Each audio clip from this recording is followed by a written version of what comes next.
nakapahimuyo sa Kapitolyo Caravan 2026, dako nahitabang ng residente ng isla ng Siargao. Tungod sa dakong gugma ni Provincial Governor Lyndon Barbers ng taga-isla ng Siargao, itatagdaya sa Siargao ang Kapitolyo Servisyong Caravan 2026, libreng serbisyo medical kay laong ni Governor Barbers kuman na panahon nagmahal ang medisina, krudo, gasoline, construction materials tanan apektado tungod niining pagsaka sa mga panaliton. Rason na para mahatagan ng libreng serbisyo ang katawhang Surigaonon, labi na ang taga-isa ng Siargao, ito na kuman ila na tagpahimoslan. Si Mrs. Casuela, cancer screening beneficiary, ang nakapahimuyo sa ini na programa, mibati sa idyo dako na pasalamat kan Governor Barbers tungod kay isa siya sa naatiman sa libreng serbisyo sa panlawas sa nanapila ni Apo tagpa-check up. Na may naglaong sa barangay, is kaadlaw pa sir. Taganahan ako sir kay para ma-check up dili na mo kadto dito sa Ladyo. Pasalamat gid ako sir kay dako natabang na dahil na diri suod na makalibre na.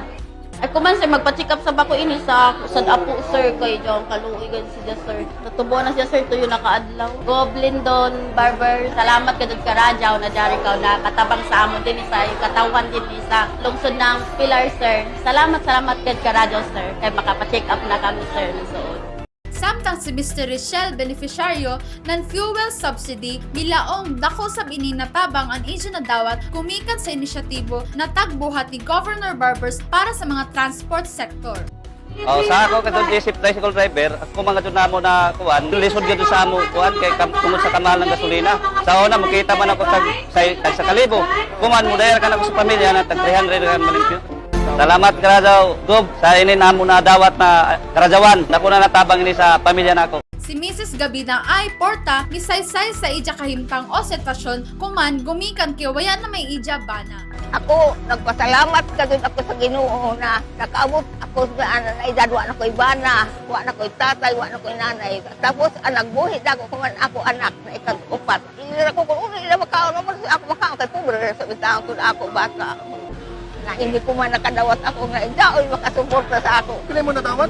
Christmas, sir, salamat kalada. Dako, kayong pasalamat nako sa atong karon gobernador ug kanang tanan nga naghatag kanako og Karajawan. Salamat, daghan kaayong salamat. Subay niini, si Provincial Board Member John Cobillan sa ija mensahe at tubangan ng mga katawhan milaong na ang Kapitolyo Serbisyo Caravan tanan gajud tabangan wayay pamulitika. Ini na programa tanan gajud tabangan, wayay color coding, wayay pilion, tanan na mukari diri serbisyohan. Tagdaya na gajud ni Governor Lyndon ang serbisyo sa inyo, laong pa sila bringing the services closer to the people. Laing nakapahimuyo sa libreng serbisyo sa Kapitolyo na si Mr. Gregorio ang nakadawat ng medicine assistant nagpasalamat sab ni Governor Barbers. Mas marasa ko dyan ayaw makabuhi ka dyan sa tanan mga kabus sa mga katawan. Mga kabataan, tanan mga magkalisunod yung taon, mga eskwela, sila nasagop yung taon sa Barber. Ako po ka ito makita, Jesus, kalipuan tanan, may katungdanan. Ang pasalamat ako sa una wayanan ini.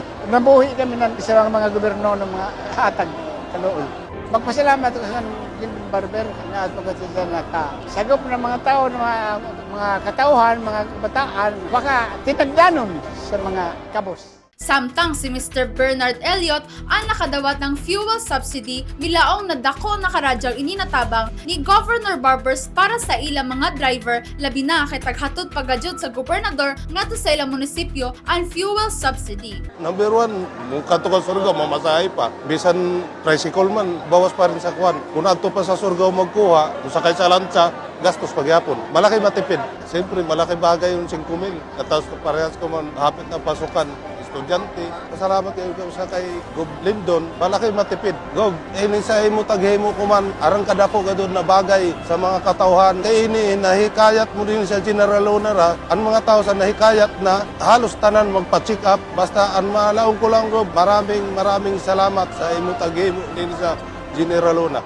Si Mrs. Belana Marquez, dako sa banidya pasalamat kan Governor Barbers tungod kay siya nagpa-laboratory check-up, dakan mahibayan niya kung uni sitwasyon sa ija lawas. Ultrasound result tapos magpa-check up sab ako sa ako sugar. Kaysa ako nagudok, mahadlok man ko, na ako man, lakas na ako loob kay, siyempre, libre. Pasalamat sab ako kay Governor Lindon at saka sa among mayor o kay vice, o sa mga ija, kaubanan, kapitan na niya sila din hinag-provide ng kalaban kay para ang kami, katulad ko, matulungan sa kung unsay aho problema sa ako lawas, tapos kanang ubang mga katawhan. Mismo si Municipal Vice Mayor ng General Luna, Minmin Roselion sa Hulga, may pabati sa iyang mensahe na naglaong ini na inisyatibo nakahatag ng karadyawan sa mga pamilya, labi na dyan tunja ay taghambin na balatian. On behalf of the municipal government of General Luna, salamat gajud karadyaw. So this initiative is a big help to many families, especially those who need access to medical services and government assistance. Ang Mayor Sab ng General Luna, Mayor Johnson sa Hulga, sa ija mensahe.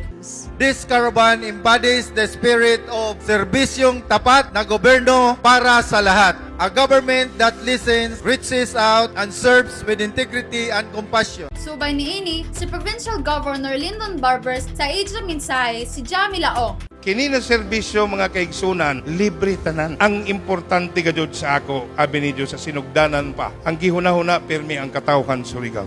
Iampo kaming inyong mga gipiling lideres dito sa kahitasan na kanunay sab kami giyahan sa atong Ginoong labaw na magagahom sa pag-alagad sa katawhan. God bless General Luna, abante General Luna. Nanukad gikan diri sa Kapitolyo, ako si Jaira Angela Yelsi Gonzalez, maradyaw na adlaw natong tanan.